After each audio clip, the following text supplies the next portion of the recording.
అది చెప్తున్నాడు. నహి దేహభృతాత్ శక్యం త్యక్తుం కర్మాణ్యశేషతః యస్తు కర్మ ఫలత్యాగి సత్యాగీత్యభిధీయతే. దేహభృతాః, దేహభృత అంటే ఎవరు? చక్కగా దేహదారి అయినటువంటి జీవునకు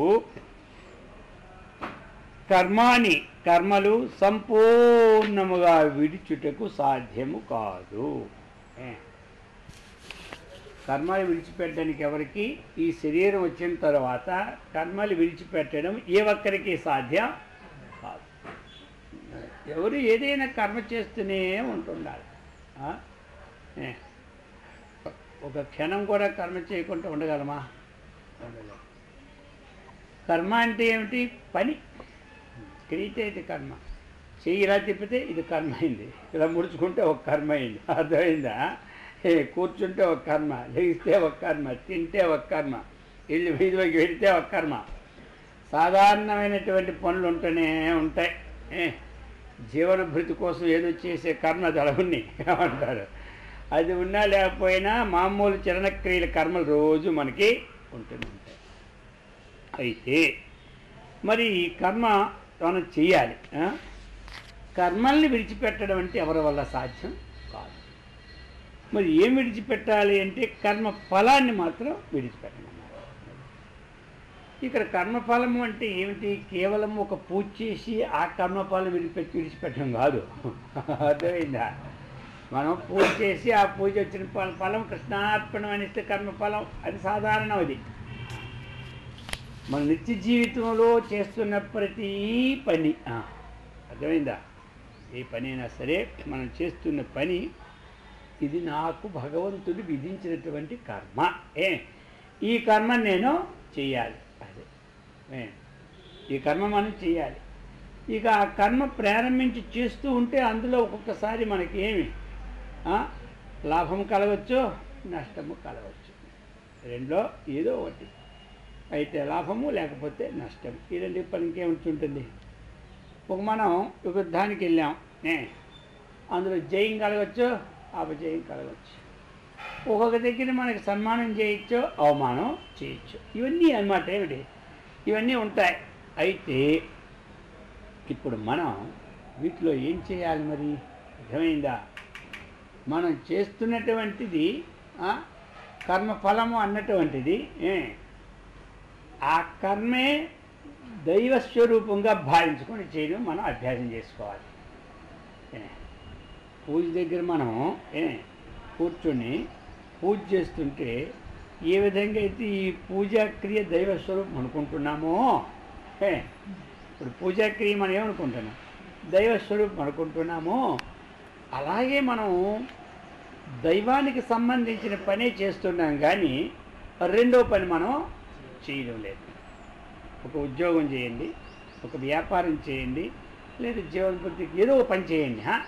మనం చేస్తున్న పని అన్నటువంటిది అది భగవత్ స్వరూపమే, భగవంతుని యొక్క పనే చేస్తున్నాము అన్నటువంటిది రావాలి. అది మెయిన్. మనం చేసే పని, ఏ వ్యాపారం చేసినా, ఉద్యోగం చేసినా, మన ఫ్యాక్టరీ పెట్టుకున్నా, నడిపించిన ఏది కానివ్వండి, మొత్తం మీద ఇది ఎవరి పని? ఇది దేవుడి పని. అది అన్నమాట. ఇక అది ఆ భావంలో వచ్చి పని చేసుకుంటూ పోవాలి. మనం కర్మ నడుస్తూ ఉన్నాం. ఎవరికిది? లోపల శక్తి ఉన్నాడు. మనం తింటూ ఉన్నాం. ఎవరి కోసం? ఎవరికోసం తింటూ ఉన్నాం చెప్పండి? మన లోపల తింటుంటే అహం వైశ్వ రూపత్వ ప్రాణిన దేహమాశ్రిత అన్నారా లేదా? ఆయన కోసమే తింటూ ఉన్నా. ఇచ్చినా ఎవరికి ఇచ్చినా ఆయన కోసమే, పుచ్చుకున్నా ఆయన కోసమే, మనం కూర్చున్నా ఆయన కోసమే, లేచినా ఆయన కోసమే. ఆయన లేకపోతే ఏం చేయగలం? ఏమంటారు? ఆయన చేయించి వెళ్ళిపోయాడు అనుకోండి, లే అంటే ఎవరు లేస్తాడు? కూర్చోమని కూర్చోలేడు, లేవమంటే లేవలేడు. అందుకని ఇప్పుడు మనం చేసినటువంటిది కర్మలు వదిలేసి మన పని కాదు. అది మన వల్ల కాదు, ఎవరి వల్ల కాదు కర్మ వదలడం. ఇప్పుడు కర్మ చేస్తూ కర్మమే భగవత్ స్వరూపంగా భావించుకుంటూ పని చేసుకోవాలి. అది మన పూజ దగ్గర కూర్చుని పడి భగవంతుని అనుకొని ఇక మిగతా బదులు భగవంతుడు అనుకోకపోతే అంతా భగవత్ స్వరూపాన్ని అన్నటువంటి భావన విశేషం ఎప్పుడు వచ్చిందో ఇది అన్నమాట మనం చేయవలసింది. అయితే ఇప్పుడు మరి కర్మ ఫలత్యాగం ఉండాలి. ఫలత్యాగం ఏమిటి? ఫలత్యాగం మనం ఫలం అన్నటువంటి త్యాగం చేయాలన్నాడు. ఒకవేళ నీళ్ళు ఇచ్చాం, పోతే నీళ్ళు పుచ్చుకున్నా. ఇక్కడ త్యాగభావన ఏంటంటే భగవద్భావన. త్యాగభావన అంటే ఏంటి? ఇచ్చినప్పుడు కృష్ణార్పణం, పుచ్చుకున్నప్పుడు కృష్ణార్పణం, ఇంతే. ఎవరికి కష్టమా? ఇదే త్యాగం. ఇప్పుడు మన త్యాగం అంటే ఉన్నది కాస్త ఊడింది, సర్వమగలం పాడింది త్యాగం కాదు. మనం తింటూ గడప దిగుతున్నాం, కృష్ణ, గడపెచ్చాం, కృష్ణ. అర్థమైందా? ఇదంతా మనము ఇప్పుడు త్యాగం అంటే ఏంటి? గుణధరలు ఇచ్చే త్యాగమా? ఇది కాదు. కర్మాన్ని ఫలాన్ని విడిచిపెట్టడం. ఏం కర్మ ఫలాన్ని విడిచిపెట్టగలం మనం? అది విడిచిపెట్టినా విడిచిపెట్టకపోయినా ఏ పని ఇప్పుడు మనం చేస్తున్నా ఆ పనికి ఎంతనే. ఇప్పుడు మనం గవర్నమెంట్లో జాయిన్ అయినాం, జీతం ఇస్తారు. ఇక అది అనుకున్న అంతే వస్తుంది, అనుకోకపోయినా అంతే వస్తుంది. ఏమంటారు? అనుకున్న అంతే, అనుకోకపోయినా అంతే. ఏదాన్ని అనుకోవాల్సిన పనే లేదు. అంతే. అది అంతే సంగతి చెత్తకించగలను. అందుచేత ఇక దానికోసం ఆలోచన కూడా మనకు అవసరం లేదు. ఇక చేస్తున్న పని ఏమిటి? పరమాత్మ పని. మనం చేస్తున్న పని ఆయనకే సమర్పిస్తున్నాం. మనం తెచ్చింది ఎవరు సమర్పిస్తున్నాం? దేవుడు ఇచ్చాడు అన్నం, మనం అన్నం దేవుడు సమర్పిస్తున్నాం. అది అనమాట. అందుకని చేసినటువంటి ప్రతి విషయము కూడా ఆ భగవదర్పణ బుద్ధితో చేసుకున్నాడు. నిన్నడు కూర్చో కేవలం కర్మఫలం సమర్పించమంటే మనం ఏదో 10 నిమిషాల పూజ చేసి ఆ ఫలమైన సమర్పణ కాదు. అర్థమైందే? ఇంక 23 గంటల ఫలం మనకి, ఆ పావు గంట ఆయనకే. 24 గంటలు సమర్పణ అయిందే బుద్ధి. ఏమంటారు? 24 గంటల్లో పడుకున్నాం కృష్ణార్పణం, లేచినాం కృష్ణార్పణం. అర్థమైందే? ఇక భగవంతుడిని ఏమో తలుచుకొని పడుకుంటాం, లేవగానే భగవంతుడిని తలుచుకుంటాం. ఇప్పుడు ఈ పడుకోవడం ఏమైపోయింది? భగవత్ పని అయితే అంతానా? ఈ విధంగా మనం వెళ్ళాలి. అదేనమాట. అది చెప్పారా?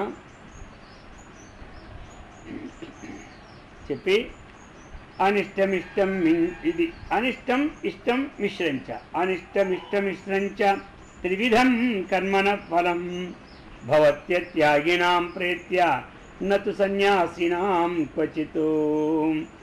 అయితే కర్మలు 3 విధాలు ఉంటాయి. ఒకటి ఏమి? అనిష్టమైన కర్మ అంటే దుఃఖకరమైనటువంటి కర్మ అన్నమాట. అది ఏం చేస్తుంది? నీచాది జన్మలో నరకానికి పంపించే కర్మ ఇది. ఈ రెండవది మిశ్రం. ఇదేమిటంటే స్వర్గము, దేవతా జన్మము ఇలాంటివి ఇది కలుగుతుంది అన్నమాట. ఏది ఇష్టం అనేటువంటిది. అనిష్టం ఒకటి, ఇష్టం ఒకటి. అనిష్టం అంటే ఎలాంటిది? దుఃఖకరమైనటువంటిది. అది ఒకటి. ఇంకా ఇష్టం అంటే ఏమిటి? సుఖకరమైనటువంటిది. ఇంకా ఏమిటి? మిశ్రం అన్నమాట. సుఖము దుఃఖము 2 కలిసి మనిషి జన్మ. ఇష్టం అంటే స్వర్గాది జన్మ, అనిష్టం అంటే నరకాది జన్మ, లేకపోతే నీచాది జన్మ. అలాగనే మనకి మిశ్రం అంటే మానవ జన్మ. మనం చేసే కర్మల్లో ఏది అయితే అనిష్టం కర్మ అంటే వేద నిషిద్ధమైన కర్మ. అనిష్టం అంటే ఏమిటి? వేద నిషిద్ధమైనటువంటి కర్మ. అది ఏం చేస్తుంది? ఉత్తమ జన్మని కలుగు చేయదు. అది అనమాట. ఇష్టం అంటే వేదవిహితమైన కర్మ. అది అనమాట. దీనివల్ల ఏమవుతుంది? స్వర్గాది దేవతాది జన్మ వస్తుంది అన్నమాట.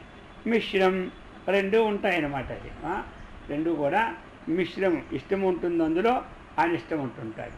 అందుచేత పాపపుణ్యములు 2 ఉంటాయి కాబట్టి, సుఖ దుఃఖములు 2 ఉంటాయి కాబట్టి ఇది మానవ జన్మ.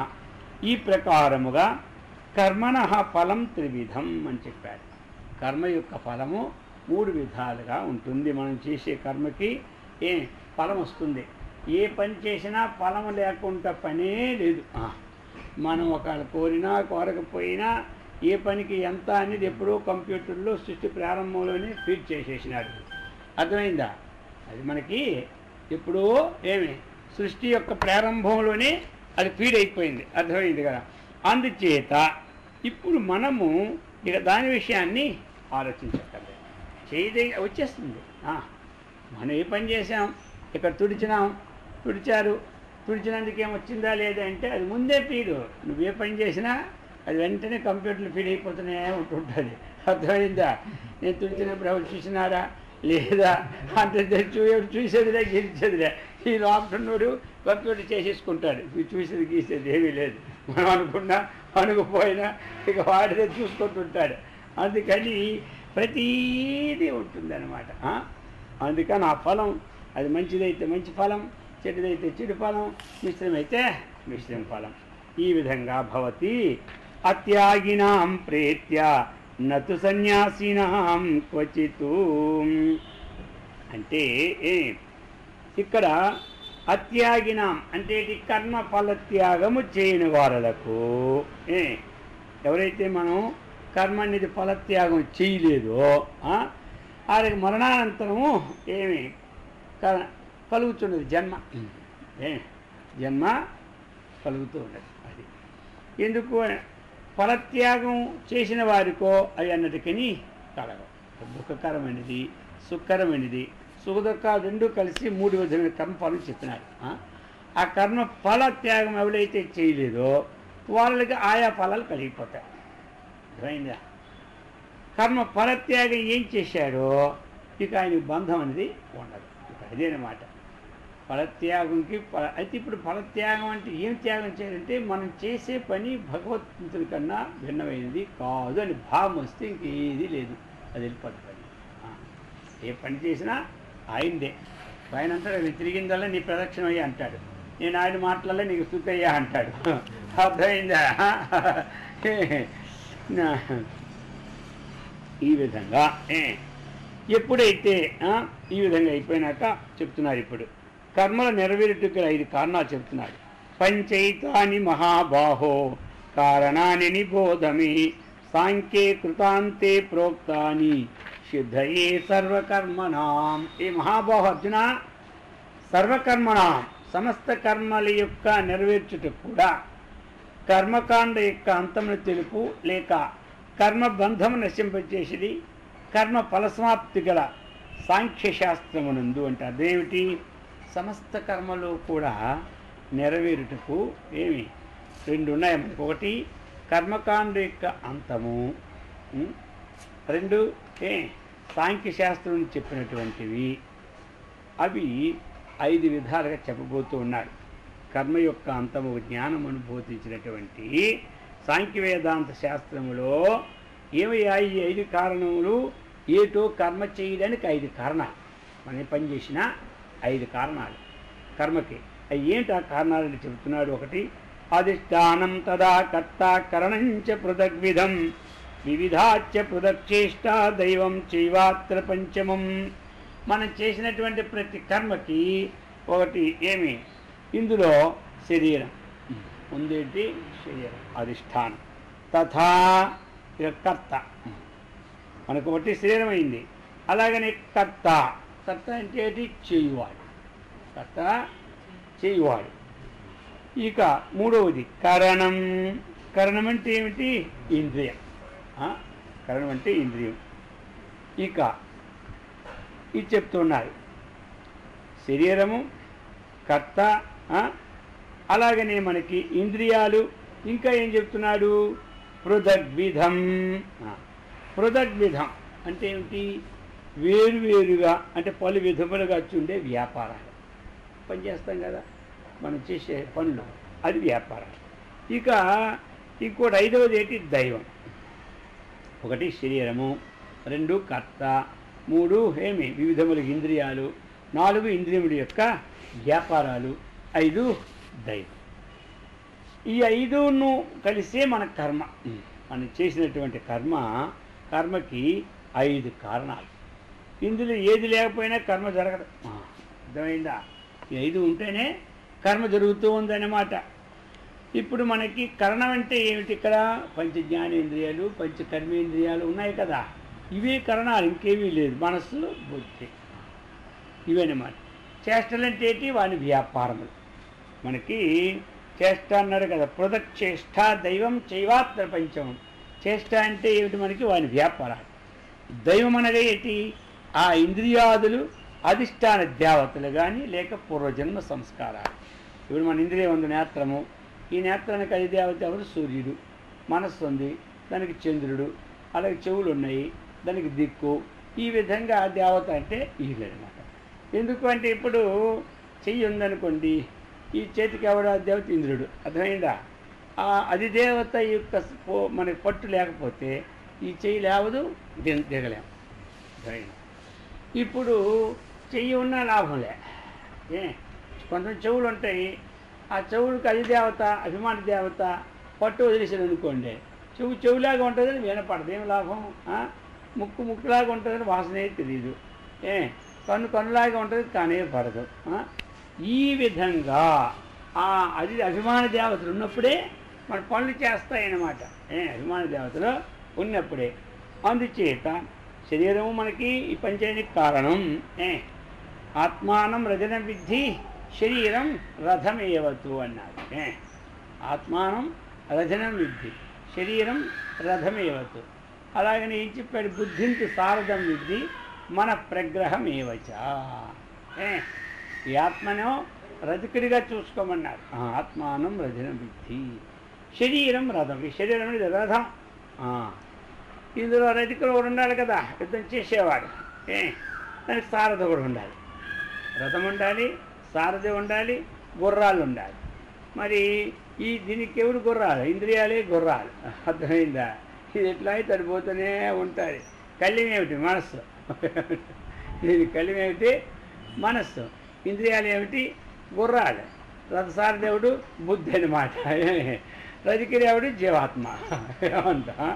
ఇందులో జీవాత్మ రజకుడు అన్నమాట. రథం శరీరం. ఇప్పుడు మనము ఈ ఇంద్రియాలు గుర్రాలు సరిగ్గా తోవలో వెళ్తే పర్వాలే. అర్థమైందా? దాని ఇంద్రియాల తోవలో వెళ్ళకుండా పక్కకి వెళ్ళకుండా ఉండడానికి ఏంటి? తాడు లాగాలి. ఈ తాడే మనస్సు అనమాట. తాడు లూజ్ వదిలేడు అనుకో, గుర్రాడు పోతూనే ఉంటుంటాయి. ఏమంట? తాడు లూజ్ అయితే గుర్రాలు అడిపోతుంటాయి. అందుకని ఈ తాడు గట్టిగా ఉండాలి. తాడు గట్టిగా ఉండాలి. ఇక్కడ మనకు తాడు ఏమిటి? మనస్సు. అందుకే మనస్సు దృఢం చేసుకోమంటాడు. నీ మనస్సు మరీ చపలత్వం చేసుకుంటే ఇదే అసలే ఇది కదా. మరి ఈ పగ్గాలు ఎవరి చేతులు ఉన్నాయి? సారథి చేతిలో. అర్థమైందా? సారథి చేతిలో ఉంటాయి. సారథి ఇటు తిప్పితే కూర పడిపోతుంటుంది, ఇటు తిప్పితే ఇటు పోతుంటుంది. ఎవరు ఇక్కడ సారథి? బుద్ధి. బుద్ధిలో ఒకటి తీర్మానం అయితేనే అప్పుడు మనసు దాన్ని ఆలోచిస్తాడు. అంతవరకు అది అవునా, అది కాదా, ఇది అవునా, ఇది కాదా, ఈ సెంటర్లో పడిపోద్ది దాని బతుకు. చెప్తే బుద్ధి పో ఇది మాటికి ఇంకెంతసేపు అలాగా అవునా కాదంట. ఈ పని చేయి అంతే. పని చేయమంటే ఇక మనస్సు ఇంక దాన్ని పెట్టేస్తాడు. అర్థమైందా? పెట్టేస్తాడు. ఇక మనస్సు పోయిన తర్వాత ఇంద్రియాలకి ఏం పని? అది పని. అర్థమైందా? ఈ మూడు అయిపోయిన శరీరం పదా అంటది. నువ్వు ఎక్కడ పిడిస్తే అక్కడికి వస్తానంటది అన్నమాట. అందుచేత ఇప్పుడు సారథి వాడు గట్టిగా ఉంటే జయించని బాగుంటుంది యుద్ధంలో. శ్రీకృష్ణుడు సారథి కాబట్టి ఒక బాణం వేసినప్పుడు అర్జునుడు పేకే తెగిపోవాల్సింది అనమాట. తక్కువ దించుతాడు, అక్కడ ముట్టి కింద దించేస్తాడు. అదా పేక పోకుండా కిరీటం పోతుంది, ఎదురు పోవాలి కదని. అది పోకపోతే వీడికి అహంకారం పోదని ఎవరికి అర్జునుడు ఏదో పోగొడుతుంటాడు అనమాట. అందుచేత సారథి గట్టిగా ఉండాలి. ఈ బుద్ధి సారథి సరిలేదనుకో, ఇక మనకి ఎప్పుడు టెన్షనే, ఇంకొకటి ఉండదు. అర్థమైందా? ఎందుకంటే ఈ బుద్ధి ఇదేమో ఏదో ఒక విధ ఆలోచిస్తూనే ఉంటుంటుంది. అర్థమైందా? ఈ ఆలోచన ఏమో ఆ మనస్సుకు ఒకసారి ఇష్టం ఉంటుంది, ఇష్టం లేకపోతే సత్యం చేయవలసిందే ఏమంటారు. ఇప్పుడు బుద్ధిని తీర్మానం అయిపోయిన తర్వాత మనస్సు అనుకుంటుంటుంది, ఇది అవునా నేను ఇన్నిసార్లు చెప్తే నీకు బుద్ధి లేదా, నేను ఎవరు బుద్ధిమంతుంది కదా, నువ్వు పని చెయ్యి అంటుంది. అది ఇక చేయకపోతుంటుంది. అందుకని మొట్టమొదటి ఎక్కడయ్యా మనకు మార్పు రావాలంటే బుద్ధిలో మార్పు రావాలి. అర్థమైందా? మన సాధన ఎక్కడ చేంజ్ కావాలంటే ఆ బుద్ధిలో చేంజ్ వచ్చేయాలి. అది ఏది కర్తవ్యం, ఏది అకర్తవ్యం అన్నటువంటిది చేసేది బుద్ధి అన్నమాట. అందుకు చెప్పారు మన బుద్ధి సారథమేవచ ఇంద్రియాని హయానాహు విషయాన్ స్తేషు గోచరాన్. ఇంద్రియాలు ఏమిటి తెలిసినా మనకి గుర్రాలు. ఈ గుర్రాలకి మేత ఉండాలి కదా, లేకపోతే ఏం మేత గుర్రాలకి? శబ్దస్పర్శ రసగంధ విషయాలే మేత. ఇక్కడ పోతుంది అన్నమాట ఈ గుర్రాలు, అర్థమైందా? అందుకని ఇప్పుడు ఒకదాని నుంచి ఒకటి మనం బయటికి రావాలి. ఇంద్రియాని పరాన్యాహుం ఇంద్రియేభ్య పరం మనః మనసస్తు పరా బుద్ధి బుద్ధిర్యే తస్తు సహా. అయ్యా వీటిలో ఒకదాని శక్తి చాలదు. ఇంద్రియాల పని మనస్సు ఉంటేనే పని ఇంద్రియాల పని, మనసు లేకపోతే ఇంద్రియాలు ఏమీ చేయలేవు, అర్థమైందా? మనం ఇప్పుడు కూర్చున్నాం, ఎవరో మంచి కాఫీ ఇచ్చారు, తాగేసినాం, అర్థమైందా? ఒక అరగంట పోయింది, కాఫీ తాగేటువంటిది జ్ఞాపకమే లేదు. లేక ఏంటి 2 గంటలైంది కాఫీ తాగుతుంది అనుకుని ఉండిపోయాను, కూర్చున్నప్పుడు అనుకున్నాడు, మధ్యలో గంట పైన కాఫీ వచ్చింది తాగేసినాడు. కానీ ఆ 2 గంటల ముందు కూర్చున్న మాట గుర్తుపెట్టుకొని 2 గంటలైంది కానీ కాఫీ ఇంకా తేలేదు, ఇంకా తేగలేదు. సరే వాళ్ళు ఇచ్చినాడు, పక్కన ఉన్నాడు, ఏంటి కొట్టుకుంటున్నావు, కాఫీ గ్లాస్ నీ ముందే ఉంది కదా, 11:30కి ఇచ్చినాను కాఫీ, ఇప్పుడు ఇంక 12:30 కూడా కాలేదు కానీ అంటే నేను తాగానా అంటాడు. తాగానంటే ఆ కాఫీ తాగేటప్పుడు ఏమి ఇంద్రియాలు తాగినాయి కానీ మనస్సు అక్కడ లేదు, ఎక్కడో మనస్సు ఉంది, ఇక్కడ కాఫీ తాగిస్తున్నాడు, అర్థమైందా?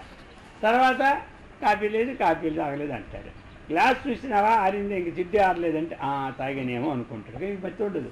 అందుకని ఇంద్రియాలు ఒకవేళ అటు ఇటు తిరిగినా మనస్సుతో సంయోగం లేకపోతే అది పని మనకి అవ్వదు.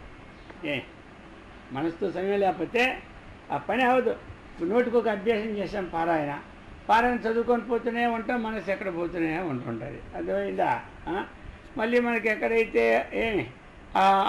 చూడకుండా రాదో అక్కడ చూసేసరికి మనసు ఎక్కడో ఉంటుంది, ఇది ఎక్కడ ఉంటుంది,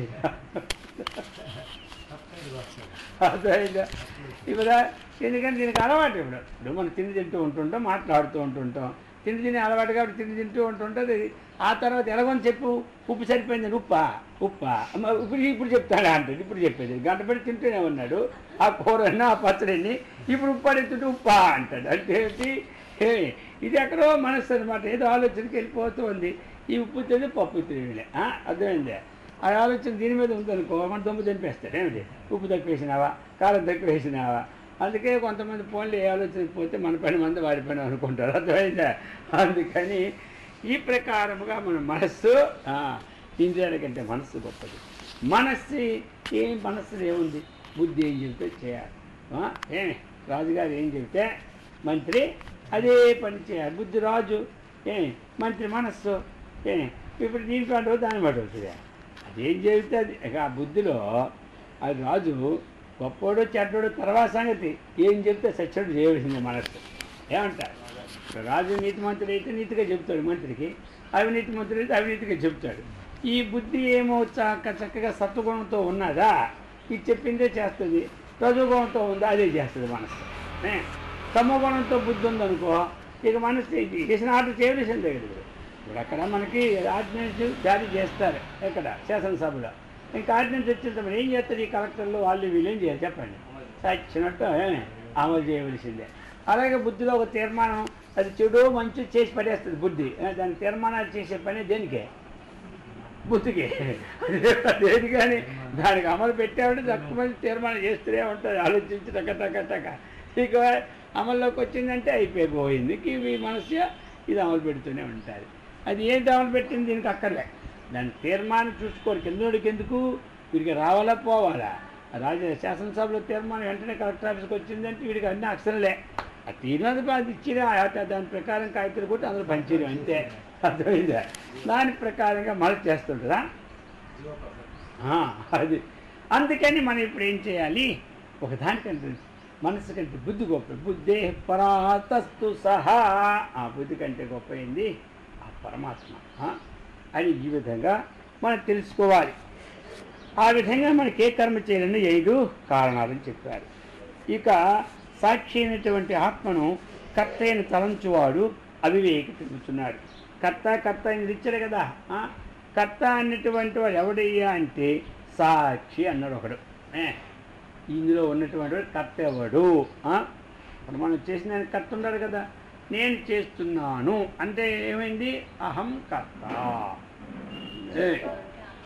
అహం భోక్త, నేను తింటున్నాను, నేను చేస్తున్నాను. అర్థమైందా? అయితే ఒక ఆయన ఏమన్నాడంటే, కర్త ఎవడయ్యా అని శరీరంలో ఒకరు ప్రశ్న వేస్తే, కర్త ఇంకెవడవుతాడయ్యా, పరమాత్మే కర్త అన్నాడు. ఈ పరమాత్మే కర్త సాక్షిగా ఆత్మను కర్త అని ఎవడైతే తలుస్తాడో వాడు అవివేకే చెప్పినాడు భగవద్గీతలో. వాడు ఎవడే అంటే అవివేక, అజ్ఞాని అనమాట. ఎలా అంటే చెప్తున్నారు, తత్రైవం సతి కర్తారం ఆత్మానం కేవలం తు యః పశ్యత్యకృత బుద్ధిత్వాత్ న స పశ్యతి దుర్మతిః. ఎలాగా? తత్రైవం సతి కర్తారం ఆత్మానం కేవలం తు యః. కర్మ విషయము ఈ విధంగా ఉన్నప్పుడు ఏమి, ఎవడు సంస్కరింపబడినటువంటి బుద్ధి ఉందో, బుద్ధి గలవాడు, అటువంటి వారి ద్వారా ఈ నిరుపాధికుడుగా ఆత్మను కర్తగా తలంచుతున్నాడు. ఆత్మ కర్త కాదు, భోక్త కాదు. పరమాత్మ కర్త కాదు, భోక్త కాదు. మనం ఏమిటి? కర్త ఎవరయ్యా అంటే ఆత్మ అంట. ఆత్మ అనేవాడే అవివేకి అన్నాడు, అజ్ఞాని అంటాడు. కానీ కర్త పరమాత్మని ఇంకోడు అన్నాడు. నిరుపాధికుడుగా ఆత్మను కర్తగా తలంచున్నాడు. అట్టి అవివేకి కర్మ యొక్క కానీ ఆత్మ యొక్క కానీ వాస్తవ స్వరూపాన్ని ఎరుగుకున్నాడు. ఎందుకు? కర్త పరమాత్మ కాదు. మరి రెండు ఇక్కడ ఏంటంటే అంతఃకరణములో ప్రతిఫలించినటువంటి చైతన్యం ఉందో అతన్ని ఏమంటారు? చిదాభాసుడు అంటారు. అంతఃకరణంతో కూడినటువంటి చైతన్యాన్ని చిదాభాసుడు అంటారు. ఈ చిదాభాసుడే కర్త. ఉపాధితో కూడినటువంటి వాడే కర్త, కానీ ఉపాధి రహితుడి కర్త కాదు. ఇప్పుడు మనకి పైన ఇది చంద్రుడు ఉన్నాడు. ఇప్పుడు చంద్రబింబం అనేది నీటిలో పడింది. చంద్రబింబం నీటిలో పడింది. ఇప్పుడు నీటి ధర్మాలన్నీ ఎవరైనా ఉన్నాయి?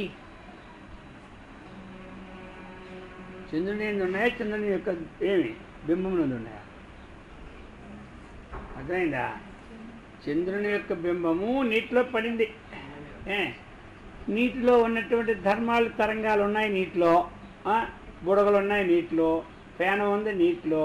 ఇవన్నిటితోని ఆ చంద్రుని యొక్క ప్రతిబింబం ములుగుతూ ఉంది, తేలుతూ ఉంది. కెరటాలు పైకి వస్తున్నప్పుడు ఒక చంద్రబింబం పైకి వస్తుంది, కెరటాలు లోపలికి వెళ్ళినప్పుడు చంద్రబింబం పైకి వెళ్తుంది. ఇప్పుడు ఈ చంద్రబింబం వెళుతూ ఉన్నది అంటే ఇది చంద్రుడికి ఉన్నదా, ఈ బింబానికి ఉన్నదా? బింబానికే ఉంది, చంద్రుడికే లేదు. ఇప్పుడు ఎవడొచ్చి చంద్రుడు ఇవన్నిటికీ కర్త ఆయన అంటాడు. ఆయన ఎలా కర్త అవుతాడు? నీకు నీళ్ళు ఉన్నాయి కాబట్టి నీళ్ళల్లో నీకు వచ్చింది, కానీ చంద్రుడి కాంతి ఆ గోడ మీద కూడా పడితే ఏమవుతుంది? చంద్రుడు ఆయన పని కర్త అవుతుంది. ఇప్పుడు అప్పుడైనా అనుకోవడానికి, అప్పుడు కాదనుకో, అది అనుకోవడానికి నీళ్ళు పడతాయి. నీ ఎక్కడ నీళ్ళలో పడిపోయింది కాబట్టి ఆయన కర్త అవుతాడా? కర్త అవుతాడా? కర్త కాదు. ఆయన కర్త కాదు. అలాగనే పరమాత్మ యొక్క ఛాయ అంతఃకరణం అనే చెరువులో పడింది. అంతఃకరణము ఒక చెరువు లాంటిది. ఆ పరమాత్మ యొక్క బింబము అంతఃకరణలో పడింది. పడేటప్పుడు దీనికి జీవుడు అని పేరు వచ్చింది. ఇప్పుడు అక్కడ ఎలాగైతే ఆ నీటిలోనూ మొసళ్ళు ఉంటాయి, అలాగే తాబేళ్ళు ఉంటాయి, చేపలు ఉంటాయి, మత్స్యాలు, రకరకాల జీవులు ఉంటాయి, అనేక చెత్త చెదారం ఉంటుంది. ఇప్పుడు అవన్నీ ఆ బింబానికి ఏమి అంటుకోవడం లేదు. చంద్రబింబానికి ఏమి అంటుకో, ప్రతిబింబానికి కూడా ఏమంటదో ఏమంటారు, దీనికి కూడా ఏమి అంటే లేదు. ఇప్పుడు ఏది మామూలుగా అది పైకి వెళ్ళి కిందకు వచ్చిందనుకోండి, దీనికి ఏమంటుంది? దీనికి ఏమంటది? తామరాకు నీళ్ళు ఎలా ఉంటాయో, నీళ్ళలో తామరాకు ఈ ప్రతిబింబం కూడా అందులో అలాగే ఉంటుంది, దానికి అంటుబట్టి ఉండదు. అది చెప్తూ ఉన్నాడు. అలాగైతే ఇప్పుడు మన దేని యందు ఏది ఆరోపిస్తున్నాము అని తెలుసుకోవాలి. మనం నీటి ధర్మాలు ఛాయ్ ఎందు అర్పిస్తున్నా, నీటి ధర్మాలు ప్రతిమ అర్పిస్తున్నాం ఛాయ్. అలాగే అంతఃకరణ ధర్మాలు చిదాభాసుడు ఎందు ఆరోపిస్తున్నాం. చిదాభాసుడు అంతఃకరణ తాదాత్మ్యం పోయి అక్కడ ధర్మాలు తనం అనుకుంటున్నాడు. అదేమనుకుంటాడు? తనం అనుకుంటాడు, కానీ వాస్తవంగా అవి తనవి కాదు. అందుకు కర్త అన్నటువంటి వాడు అంతటా వ్యాపక పరమాత్మ కర్త కాడు, అంతఃకరణ ధర్మతున్నవాడు కర్త అని చెప్పబోతున్నాడు. అందుకు ఈ విధముగా అట్టి వివేకి కర్మ యొక్క కానీ ఆత్మ యొక్క అవివేకి అన్నవాడు నేను కర్తను అనుకుంటే ఏమి కర్త?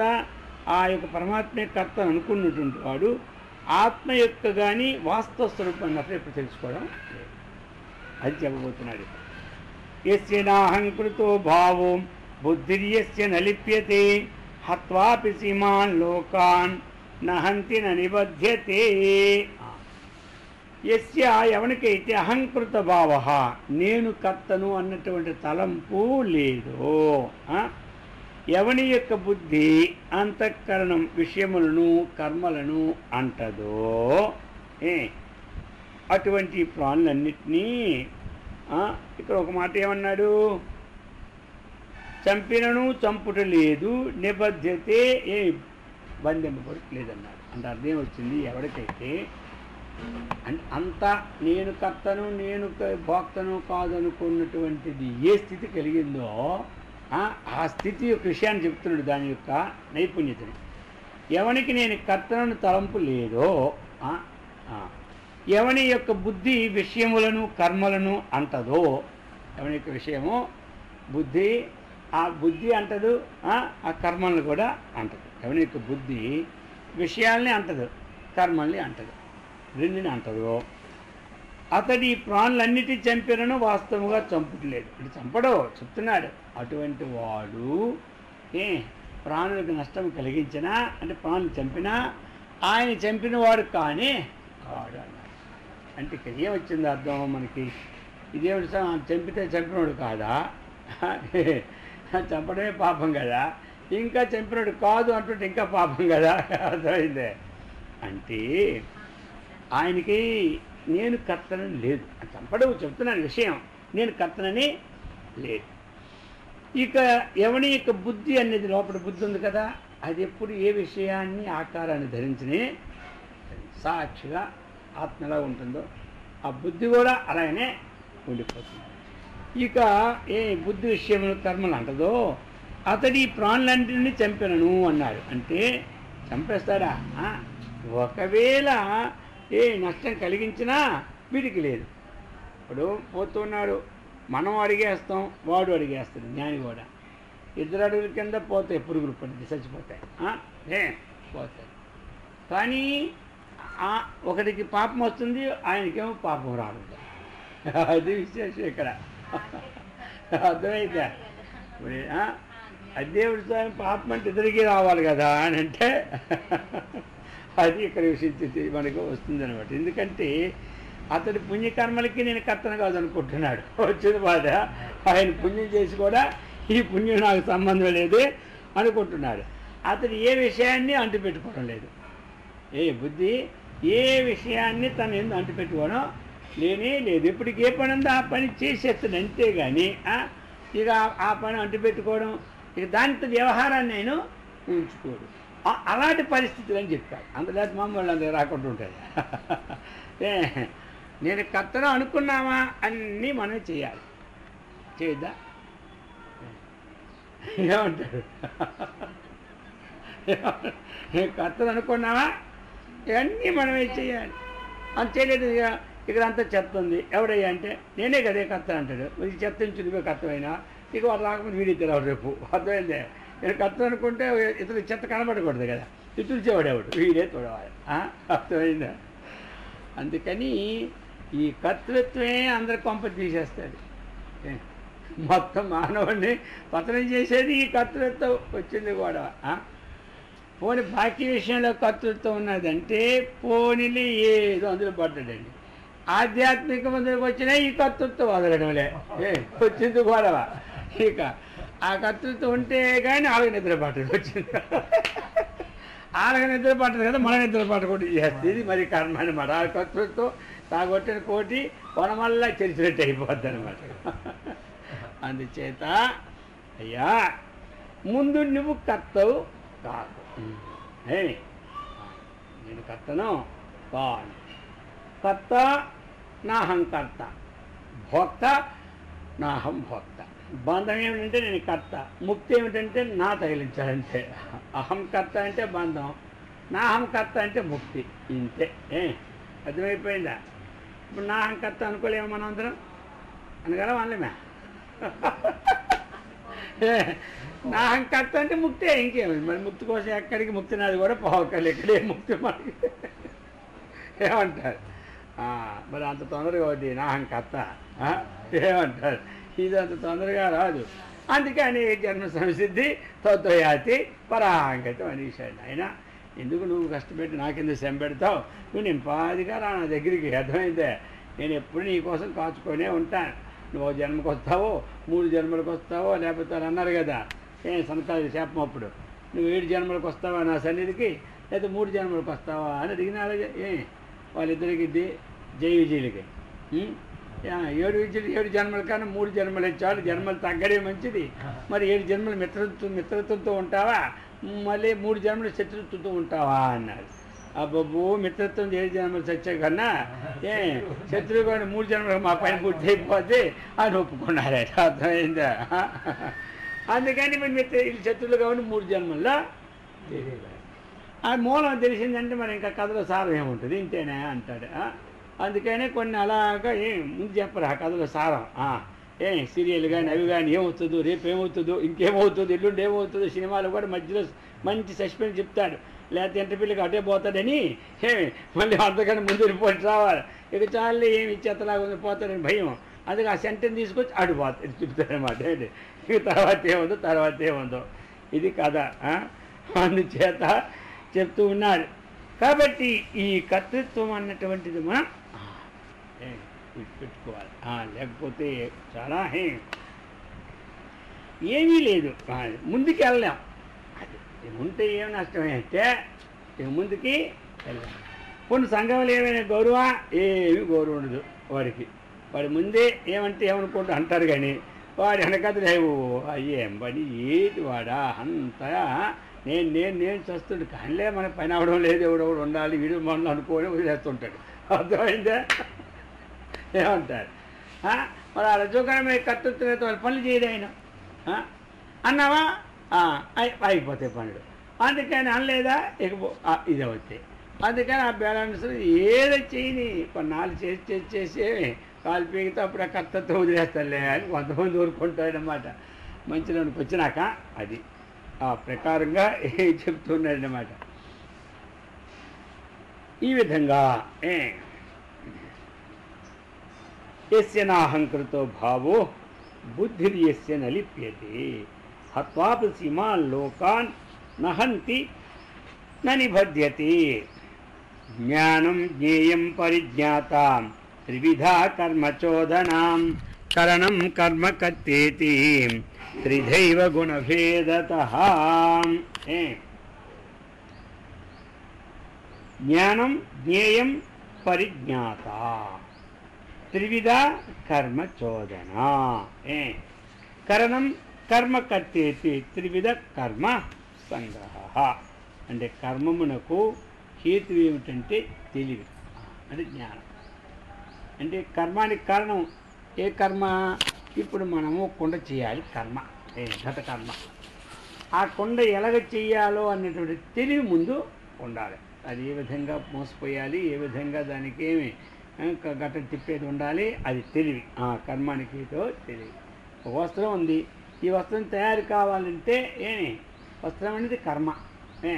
ఇది తయారు చేయాలంటే దీని జ్ఞానం ఉండాలి, అంతే కదా. ఇప్పుడు మనకు ప్రతిదీ అంతే కదా, ఏదైనా పని చేయాలంటే దానికి ఒక జ్ఞానం లేకపోతే పని చేయలేం. అందుచేత కర్మమునకు హేతు ఏమిటి? తెలివి. తెలియదగిన వస్తువు, తెలియవాడు అని 3 విధములుగా ఉంటాయి. కర్మ 3 విధాలు: తెలివి, తెలియదగిన వస్తువు, తెలియవాడు. తెలియవాడు తెలిసిన వాడు అనమాట. తెలియవాడు అంటే తెలిసినవాడు ఉండాలి ముందు. మరి అతడు ఏది చేయాలనుకున్నాడో ఆ వస్తువు ఆ కారణం ఉండాలి, అంతే కదా. మనకి తెలియదు, నేను చేసే పని ద్వారా ఇతరులకు చూపెట్టాలంటే ఈ వస్తువు నువ్వేం చేసావంటే నేను ఈ వస్తువు చేశానన్నాడు. కాబట్టి ఈ తెలిస్తే చేశాడా, తెలియకుండా చేశాడా? తెలిస్తే చేసి, అందుకనే తెలిసినవాడు ఒకటి, అది వస్తువు తెలియదగిన వస్తువు రెండు, ఆ తెలివి మూడు. మనం ఏ పని చేసినా ఈ మూడు ఉండాలి. మనకి మూడు ఉండాలి. చేసేవాడు తెలివితో తెలివి ఉండాలి, అది ఆ వస్తువు ఉండాలి, అది తెలుసుకొని ఉండాలి. అందుకని ఈ విధంగా అట్లే కర్మకు కూడా ఆధారణము ఉండాలి. ఒకటి ఉపకరణము, రెండు క్రియ, మూడు చేయవాడు దానిలాగే అన్నమాట అని మూడు విధాలుగా మనకి ఉన్నాయి. అది ఎట్లా ఏమిటని మళ్ళీ చెప్పబోతారు. కాబట్టి అటువంటి తత్వాన్ని తెలిసినటువంటి యోగ్యత నా భగవంతుడు మనకిచ్చి సదా రక్షించుగాక. ఓం సహనావతు సహనౌ భునత్తు సహ వీర్యం కరవావహై తేజస్వినావధీతమస్తు మా విద్విషావహై. ఓం శాంతి శాంతి శాంతి. హరి ఓం.